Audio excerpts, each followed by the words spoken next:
लंगड़ा घोड़ा और एक गधा था। किसी तरह वह अपनी इकलौती बेटी के साथ अपना बुढ़ापा गुजार रहा था। एक दिन लकड़हारे ने अपने लंगड़े व मरियल घोड़े पर लकड़ी का गट्ठर लादा और अपनी बेटी से बोला, बेटी, मैं बाजार जा रहा हूँ, शाम तक लौट कर आऊंगा। यदि मेरी सारी लकड़ियां बिक गई तो तुम्हारे लिए कोई सुंदर सी वस्तु जरूर ले आऊंगा। आपकी इच्छा पूरी हो बापू, पर जरा सावधान रहना, क्योंकि बाजार में बहुत सारे मनहूस लोग होते हैं। वहाँ कुछ लोग पैसा बनाते हैं और कुछ लूटे जाते हैं। लकड़ी बेचकर जल्दी से घर लौट आना, मैं खाना बनाकर आपका इंतजार करूंगी। ठीक है बेटी, मैं तुम्हारी बात का ध्यान रखूंगा। अब मैं चलता हूँ। लकड़हारा लंगड़े व मरियल घोड़े को लेकर बाजार की ओर रवाना हो गया। कुछ देर बाद बाजार में पहुंचकर एक तरफ खड़ा हो गया और ग्राहकों को आवाज लगाने लगा, लकड़ियां ले लो, सूखी सूखी लकड़ियां ले लो। काफी देर के बाद एक धनी आदमी की दृष्टि उस लकड़हारे के ऊपर पड़ी। अरे वाह, इस फटीचर बूढ़े को तो आसानी से ठगा जा सकता है। वैसे भी वह शक्ल से ही जन्मजात मूर्ख लगता है। यह सोचकर वह धनी आदमी लकड़हारे के पास पहुंचकर बोला, ए लकड़ी वाले, सारी लकड़ियां बेचनी है क्या? बिल्कुल बेचनी है हुजूर, लेकिन कीमत क्या दोगे? तुम ही बताओ, क्या कीमत चाहते हो? 2 चांदी के सिक्के। 2 चांदी के सिक्कों का सौदा महंगा है। खैर, क्या तुम लकड़ियां जिस हालत में है उसी हालत में बेचोगे? बेच दूंगा हुजूर, भला इसमें मुझे क्या एतराज हो सकता है? तब ठीक है, ये लो चांदी का 2 सिक्का और अपने मरियल घोड़े को लेकर जल्दी से मेरे पीछे पीछे चलो। बहुत अच्छा हुजूर, ठीक है, चलिए। सिक्का लेने के बाद लकड़हारा मुरली अपने घोड़े को लेकर धनी के पीछे चल पड़ा। बड़ी किस्मत से आज कमाई अच्छी हुई है, ये सोचते हुए धनी के पीछे चला जा रहा था। कुछ देर बाद धनी लकड़हारे को लेकर अपने घर पहुंचा। लकड़ियां यही छोड़ दो और तुम जाओ अब। जैसी हुजूर की आज्ञा, कहकर लकड़हारे ने जैसे ही घोड़े से लकड़ियां उतारने की कोशिश की, तब कबात लकड़हारे, रुक जाओ, ये तुम क्या कर रहे हो? हुजूर, मैं तो घोड़े से लकड़ियां उतार रहा था ताकि घोड़े को ले जा सकूं। अरे बदमाश, क्या तुझे सौदे की शर्त याद नहीं जो तूने लकड़ियां बेचते समय मुझसे मंजूर की थी? कैसी शर्त हुजूर?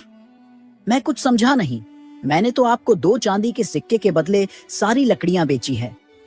सारी लकड़ियां ही नहीं, बल्कि सिक्के के बदले तूने मुझे अपना घोड़ा भी बेचा है।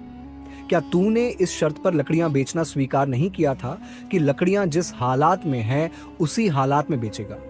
धनीराम की बात सुनकर मुरली के होश उड़ गए। हुजूर, आप ये क्या कह रहे हैं? शर्त के मुताबिक अब यह घोड़ा मेरा है, तुझे अपनी कीमत मिल चुकी है, इसलिए तू यहाँ से चलता बन। नहीं नहीं, ऐसा मत कहिए हुजूर, मैं गरीब आदमी बर्बाद हो जाऊंगा। लकड़हारा बहुत गिड़गिड़ाया, लेकिन धनी ने उसकी एक ना सुनी, बल्कि उसने आसपास के लोगों को भी इकट्ठा कर लिया। देख लो भाइयों, इस लकड़हारे की चालाकी। पहले सौदा किया और अब मुकर रहा है और सीना जोरी कर रहा है। क्या यह रहम करने योग्य है? नहीं नहीं, बिल्कुल नहीं। फिर इस गुस्ताख के साथ क्या व्यवहार करना चाहिए? भैया मेरी मानो तो इसे सरपंच जी के पास ले चलो। हाँ हाँ, यही ठीक रहेगा। लोगों के कहने पर धनी व्यक्ति ने लकड़हारे को सरपंच जी के पास ले गया, जो कि उस धनी का घनिष्ठ मित्र था, और उसने सरपंच को सारा किस्सा सुनाया। सारी बात सुनकर सरपंच जी ने अपने मित्र के पक्ष में ही फैसला सुनाया। लकड़हारे को अपने सामान की पूरी कीमत मिल चुकी है और उसने ग्राहक की शर्त मानी है, इसलिए दोष इसी का है। अब घोड़े पर उसका कोई अधिकार नहीं है। ओ, यहाँ भी मुझे न्याय नहीं मिला। बेचारा मुरली अपने जले नसीब पर आंसू बहाता हुआ जब अपने घर पहुंचा तो बापू, यह क्या? तुम्हारी आंखों में आंसू कैसे? सब ठीक तो है ना? क्या बताऊं बेटी, हमारे तो भाग्य ही फूटे हैं। वैसे ही मेरे पास धन के रूप में कुछ नहीं था। आज हमारा लंगड़ा घोड़ा भी हाथ से निकल गया। मुरली ने सारी आपबीती मीरा को सुनाई। सारी बातें सुनकर मीरा ने अपने पिता की हिम्मत बढ़ाते हुए कहा, तुम जरा भी चिंतित मत हो बापू, सब ठीक हो जाएगा। भगवान के घर देर है पर अंधेर नहीं। उसके बाद खाना खाकर दोनों बाप बेटी सो गए। लेकिन सुबह दुख के कारण मुरली चारपाई से उठ न सका। अपने पिता की हालत देखकर माला बोली, बापू, तुम्हारी तबीयत आज ठीक नहीं है, इसलिए आज मैं बाजार जा रही हूँ।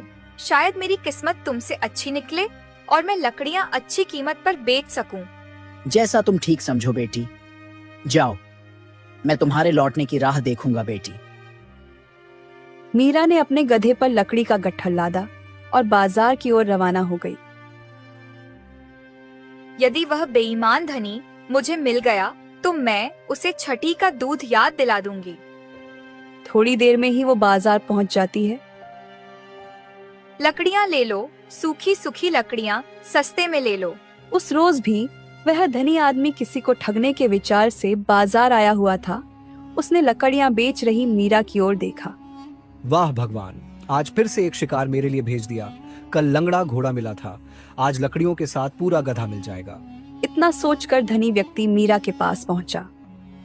अरे लड़की, क्या अपनी लकड़ियां बेचनी है? क्या कीमत है इनकी? चांदी के 3 सिक्के हुजूर। महंगा सौदा है, क्या दाम कुछ कम नहीं करोगी? सौदा 4 सिक्कों में भी आपको महंगा नहीं पड़ेगा हुजूर। लकड़ियाँ बिल्कुल सूखी हैं, मंजूर हो तो बोलिए। ये लड़की तो बहुत सियानी लग रही है। खैर कोई बात नहीं, जल्दी इसकी सारी अक्लमंदी गायब हो जाएगी। धनीराम सोच ही रहा था कि मीरा बोल पड़ी। क्या सोचने लगे हुजूर? जल्दी बताइए, वरना मैं किसी दूसरे ग्राहक को आवाज दूं। ठीक है, मुझे 3 सिक्कों में सौदा मंजूर है, लेकिन यह लकड़ियां जिस हालत में हैं, उसी हालत में बेचनी होगी। क्या तुम्हें मंजूर है? धनीराम की बात सुनकर चतुर मीरा चौंक उठी। तो यह वही बेईमान धनी आदमी है। आज इसकी खैर नहीं, ऐसा बदला लूंगी कि जीवन भर याद रखेगा। मीरा सोच ही रही थी कि तभी धनी बोल पड़ा। अरे लड़की, जवाब जल्दी दो, मेरे पास फालतू वक्त नहीं है। ठीक है हुजूर, बेच दूंगी, लेकिन मेरी भी एक शर्त है। वो ये कि आप भी मुझे पैसे उसी हालत में देंगे जिसमें वो होंगे। मीरा की बात सुनकर धनी मन ही मन चौंक उठा, लेकिन फिर किसी विचार के आते ही मुस्कुराता हुआ बोला। ठीक है, मुझे तुम्हारी शर्त मंजूर है। देर ना करके अपने गधे को मेरे पीछे पीछे लेके चलो। मीरा भी अपनी गधे को सेठ के पीछे पीछे लेकर चलने लगी। बेईमान कहीं का, अपने आप को बड़ा होशियार समझ रहा है। जब वास्तविकता सामने आएगी तो खून के आंसू रोएगा। मीरा सोचते हुए धनी के घर पहुंच गई। हुजूर, लकड़ियाँ कहाँ रखूं? अरे मूर्ख लड़की, तूने क्या सौदा किया था? शर्त भूल गई क्या? मैं याद दिलाऊं। बिल्कुल ही भूल गई थी, माफी चाहती हूँ। अभी गधा बांधे देती हूँ। और मीरा ने चुपचाप गधे को खंबे से बांध दिया। आपका हुक्म मैंने पूरा कर दिया हुजूर। लाइए, अब मुझे भी मेरी कीमत दे दीजिए। जरूर जरूर, लो संभालो अपने सौदे के 3 सिक्के। ठहरो हुजूर, ये आप क्या कर रहे हैं? सौदे के हिसाब से आपने लकड़ियाँ जिस हालत में थी उसी हालत में खरीदी और लकड़ियों के साथ साथ मेरा गधा भी आपको मिल गया। लेकिन आपने मुझसे भी तो यह वादा किया था कि आप पैसे उसी हालात में देंगे जिस हालात में वे होंगे। इसलिए इस समय वे आपके एक हाथ के साथ हैं, अतः आप सिक्कों के साथ साथ अपना एक हाथ भी मुझे दीजिए और शर्त और सौदे के मुताबिक आपको ऐसा करना ही होगा। लाइए, सिक्कों के साथ अपना एक हाथ भी दीजिए। मीरा की बात सुनकर धनी के होश उड़ गए। क्या बक रही है लड़की? तुम्हारी यह मजाल